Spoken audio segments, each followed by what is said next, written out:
అప్పుడే ఈ విషయం ముందుకు వస్తుంది. ఏ మాన్స్టర్ను చంపిన తర్వాత వీరందరికీ 270 క్రెడిట్స్ దక్కేదో దాన్ని ఇప్పుడు పెంచి 2,70,000 చేసేశారు అని మరుసటి క్షణంలో డ్యూక్ కూడా ఇక్కడికి వచ్చేస్తాడు.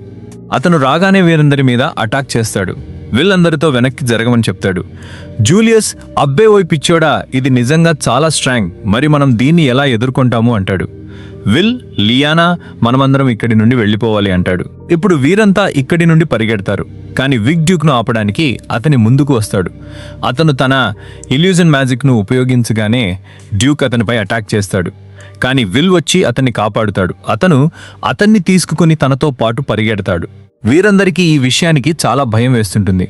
అసలు ఈ మాన్స్టర్ ఏది అని విల్ దీని గురించి చదివాడు. అతను ఇలా చెప్తాడు, ఇది ఒక ఇలాంటి మాన్స్టర్, ఇది ఈ డంజన్ యొక్క 25వ ఫ్లోర్లో ఉంటుంది. దీని పేరు ఈవిల్ డ్యూక్. కానీ వీరందరికీ ఈ విషయం అర్థం కాదు. ఒకవేళ ఈ మాన్స్టర్ 25వ ఫ్లోర్లో ఉంటే ఇది ఇక్కడ ఏం చేస్తుంది అని మిగతా వారు అడుగుతారు. మనం వాటి నుండి తప్పించుకోగలిగామా? లేదు, వాళ్ళు ఇప్పటికీ మనల్నే వెతుకుతున్నారు అంటాడు విల్. వీరంతా డ్యూక్ గురించే మాట్లాడుకుంటారు. ఒకవేళ అది ఇక్కడ ఉంటే అందుకే ఇన్ని ఈవిల్ సెంటినెల్స్ ఇక్కడ కనిపిస్తున్నాయని. జూలియస్, అయితే ఇప్పుడు నువ్వు ఇది మాత్రం చెప్పకు, మేమంతా ఇక్కడి నుండి ప్రాణాలతో తిరిగి వెళ్ళలేము అని అంటాడు. లియానా ఆలోచిస్తుంది, మేమంతా ముందే చాలా వీక్ అయిపోయాము, మరియు మా మనసులో ఈ భయం కూడా ఉంది, మేము ఇక్కడి నుండి ప్రాణాలతో తిరిగి వెళ్తామా లేదా అని. మరి ఇప్పుడు మనం ఏం చేయాలి? విల్ వారితో, సరే అయితే ఫైట్ చేద్దాం, మనకు పోరాడటం తప్ప వేరే చాయిస్ లేదు అని చెప్తాడు. కాలెట్ వీరందరికీ ఈ ఐడియా ఇస్తుంది. మనం ఏదో ఒకలా ఇక్కడ గందరగోళం సృష్టిస్తే అకాడమీకి తెలిసిపోతుంది మనం ఏ ఫ్లోర్లో ఉన్నాము మరియు ఎక్కడ ఉన్నాము అని. జూలియస్ చాలా భయపడిపోయి ఉంటాడు. మనం దానితో ఫైట్ చేయడానికి వెళ్తే అది మనల్ని చంపేస్తుంది అని చెప్తాడు. విల్, నా దగ్గర ఒక ప్లాన్ ఉంది, కానీ నేను మిమ్మల్ని ఫోర్స్ చేయను, మీరు ఆ ప్లాన్ను ఫాలో అవ్వాలని అని చెప్తాడు. కానీ వీరంతా విల్ మాటలనే నమ్ముతారు. ఎందుకంటే వారికి తెలుసు విల్ కంటే ఎక్కువగా డంజన్ గురించి ఎవరికీ తెలియదు అని. విగ్ చెప్తాడు, నేను కూడా విల్ను నన్ను టచ్ చేయనిచ్చాను, కాబట్టి నీకు ఒక ఎల్ఫ్ ఫ్రెండ్ మీద నమ్మకం ఉండాలి అని. లియానాకు తన తప్పు అర్థమవుతుంది. ఆమె, విల్, నువ్వు ఏ షీల్డ్ కావు, మాలో నువ్వు ఒక్కడివే, ఇప్పటి వరకు ఎవరికీ ఎలాంటి నిరాశ కలగలేదు, నువ్వు నిజంగా గ్రేట్ అని చెప్తుంది. విల్, సరే అయితే అందరం కలిసి ఇక్కడి నుండి బయటకు వెళ్దామంటాడు. కానీ జూలియస్ ఇప్పటికీ చాలా భయపడుతుంటాడు. మీరంతా పిచ్చోళ్ళు అయిపోయారా?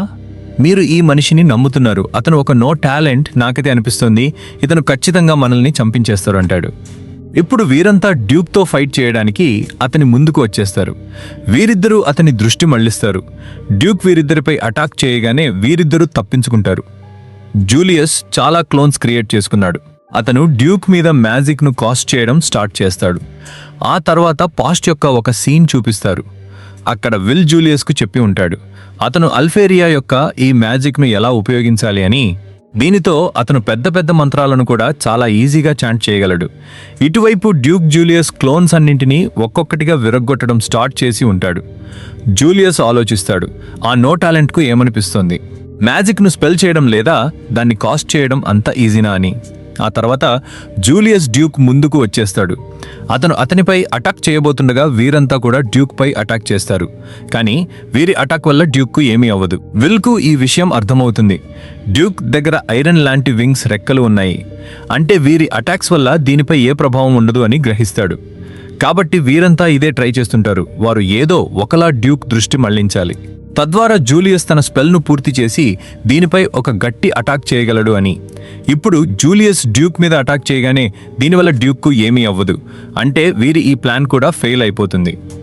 విల్ లియానాతో, ఇప్పుడు నీ వంతు అంటాడు, ఎందుకంటే అతను ఈ విషయాన్ని తెలుసుకున్నాడు. ఫ్రీజింగ్ వల్ల డ్యూక్ యొక్క ఏ వింగ్స్ ఉన్నాయో అవి చాలా స్లో అయిపోయాయి, కాబట్టి బహుశా లియానా దానిపై అటాక్ చేసి దాన్ని ఖతం చేయవచ్చు. ఇప్పుడు లియానా కూడా దీనిపై అటాక్ చేయడానికి ట్రై చేస్తుంది. కానీ దీనివల్ల కూడా డ్యూక్కు ఏమీ అవ్వదు. డ్యూక్ చాలా కోపంగా వచ్చి వీరందరి మీద ఒక గట్టి అటాక్ చేస్తాడు. దీనివల్ల కిక్కి ముందుకొచ్చి షీల్డ్ క్రియేట్ చేయాల్సి వస్తుంది. కానీ ఈ షీల్డ్ కూడా పనిచేయదు. ఇది విరిగిపోగానే విల్ సన్ గ్లాసెస్ కూడా విరిగిపోతాయి. వాటిని అతనికి అల్ఫేరియా ఇచ్చింది. ఇప్పుడు ఈ సౌండ్స్ వినగానే ప్రొఫెసర్ ఎడ్వర్డ్ మరియు వర్క్ వారి వైపు రావడం స్టార్ట్ చేస్తారు. కానీ ఆ డ్యూక్ అక్కడ ఏం చేస్తోంది? ఇప్పుడు ఈ విషయాలన్నీ ఆలోచించే టైం కాదు, మనం వారి దగ్గరికి చాలా త్వరగా వెళ్ళాలి, లేకపోతే చాలా లేట్ అయిపోవచ్చు అనుకుంటారు. ఇటువైపు లియానా మరియు మిగతా వారందరూ డ్యూక్ యొక్క ఈ అటాక్ నుండి తప్పించుకున్నారు. కానీ అప్పుడే మనం విల్ను చూస్తాము. అతను ఇప్పటికీ అల్ఫేరియా ఇచ్చిన గ్లాసెస్ చూస్తూ చాలా షాక్లో ఉంటాడు. ఈ గ్లాసెస్ నాకు చాలా ఇష్టం, కానీ ఇవి విరిగిపోయాయని లియానా చాలా కోపంగా ఉంటుంది. నేను ఈ డ్యూక్ను చంపడానికి వెళ్తున్నాను, ఇందులో నా ప్రాణం పోయినా సరే నేను దీన్ని చంపే తీరుతానని చెప్తుంది. కాలెట్ ఆమెను అలా చేయొద్దని వారిస్తుంది. నువ్వు అలా ఎందుకు చేస్తున్నావు అని అడుగుతుంది. డ్యూక్ మళ్ళీ వీరందరి ముందుకు వచ్చేశాడు. లియానా మరియు విక్ తమ మ్యాజిక్తో దాన్ని ఆపడానికి ట్రై చేస్తారు, కానీ వీరిద్దరి మ్యాజిక్ కూడా పనిచేయదు. షియాన్ కూడా ఇది చూసి షాక్ అవుతాడు. నిజంగా డ్యూక్ చాలా స్ట్రాంగ్ అని గ్రహిస్తాడు. కానీ భయ్యా, విల్ కండిషన్ అయితే ఆల్రెడీ చాలా ఖరాబ్ అయిపోతుంది, ఎందుకంటే అతను ఇప్పటికీ ఆ గ్లాసెస్ చూస్తూ చాలా ఏడుస్తుంటాడు. నా గ్లాసెస్ విరిగిపోయాయి, అవి లేకుండా నేను ఏమీ చేయలేను మరియు నాకు చాలా భయంగా అనిపిస్తోంది అని విల్ అనుకుంటాడు. కానీ అప్పుడే షియాన్ అతని మెడ పట్టుకుంటాడు. ఇదంతా నీ తప్పే మరియు నీదే ఈ ప్లాన్, దీనివల్ల మాలో ఆశలు చిగురించాయి, నీ వల్లే చూడు అక్కడ లియానా మరియు విగ్నల్ చనిపోబోతున్నారు అంటాడు. ఇది చెప్తూ షియాన్ పదే పదే విల్ను ముక్కలు కొడుతుంటాడు. అతను నువ్వు వీటన్నింటికి రెస్పాన్సిబిలిటీ తీసుకోవాలి, కాబట్టి త్వరగా మేల్కో అని చెప్తాడు. నీకు చాలా థ్యాంక్స్ షియాన్, నా వణుకు ఆగిపోయింది మరియు నేను మళ్ళీ ఫైట్ చేయడానికి రెడీ అయిపోయాను అంటాడు విల్. ఇది చెప్తూ విల్ డ్యూక్తో ఫైట్ చేయడానికి ముందుకు వెళ్ళిపోతాడు. ఇటువైపు లియానా షియాన్కు చెప్తుంది, నువ్వు ఈ విషయాన్ని తెలుసుకున్నావా, స్వోర్డ్తో మరియు వాండ్తో ఫైట్ చేయడంలో ఏ డిఫరెన్స్ ఉంటుంది అని. నువ్వు నీ వాండ్ ఉపయోగించి దూరం నుండి మ్యాజిక్ను కాస్ట్ చేయవచ్చు, కానీ నువ్వు ఒక స్వోర్డ్ ఉపయోగించినప్పుడు నువ్వు ఫైట్ చేయడానికి ముందుకు వెళ్ళాలి మరియు ఇది నిజంగా చాలా డేంజర్ అని చెప్తుంది. కాలెట్ మరియు మిగతా వారు కూడా విల్కు సపోర్ట్ ఇవ్వడానికి రెడీ అయిపోతారు. కానీ విల్ వారితో, మనం దీన్ని చంపాలంటే మొదట మనం దీని రెక్కలను నరకాలి అని చెప్తాడు.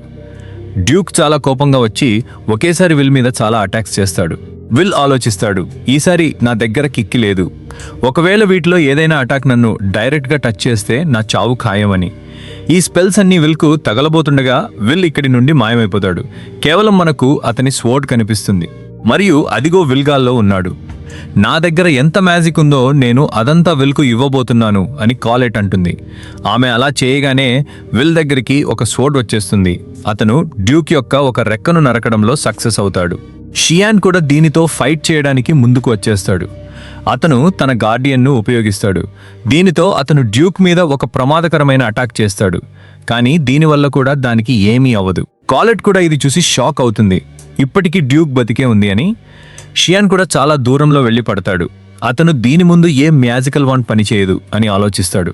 విల్ కూడా ఆలోచిస్తాడు, నా స్వోర్డ్ కూడా దీని ముందు నిలబడలేదు అని. ఆ తర్వాత రోస్టీ విల్కు ఒక క్రిస్టల్ ఇస్తాడు మరియు అతనికి ఏదో గుర్తు చేస్తాడు. విల్కు కూడా ఈ విషయం అర్థమవుతుంది.